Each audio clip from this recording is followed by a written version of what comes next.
Babala naman para sa mga pasaway na motorista dyan sa Bacoor, Cavite, abay higit 300 body at dash cameras ang ipinamahagi po sa mga traffic enforcer upang lalong matutukan at mabantayan ng mga kalsada. Umaaksyon si Mon Gualvez. Bukod sa matinding sikat ng araw at usok, nagiging sakit sa ulo rin ng traffic enforcer na si Romel ang mga pasaway na motorista sa Bacoor, Cavite. Yung iba po, nagbumura na po yan, nagbubusina na sobra, na hindi naman po nila yung naiintindihan sa, namin, sa ginagawa namin sistema sa kalsada.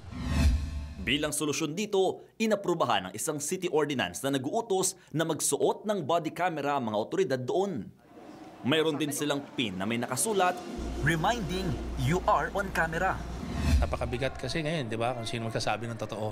At sa Facebook, titirahin basta-basta yung ating mga enforcer. And then, iba pala yung story, ang tunay na storya. So, yung side lang nila minsan nakikita, but the side ng ating enforcers hindi.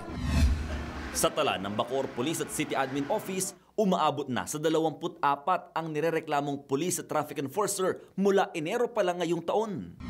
Kesyo kami raw ay may ginawang ganito. So ito, mapapatunayan natin dito. Makita namin, tama ba yung ginawa ng kapulisan? Kahapon, formal nang ipinamahagi ang 300 body cameras at 40 dashcam na ilalagay naman sa mga police mobile at ambulansya.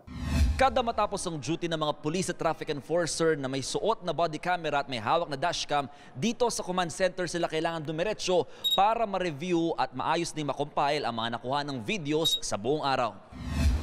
Approve naman ang ordinansa sa maraming motorista. Oo, pwede yun. No? Bakit? Para walang kotong. Pabor na pabor. Bakit?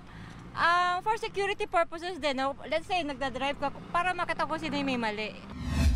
Binabalangkas naman ngayon ang mga panuntunan at regulasyon para sa halos 800 taser guns na nakatakdang ipagamit sa mga barangay tanod ng lungsod.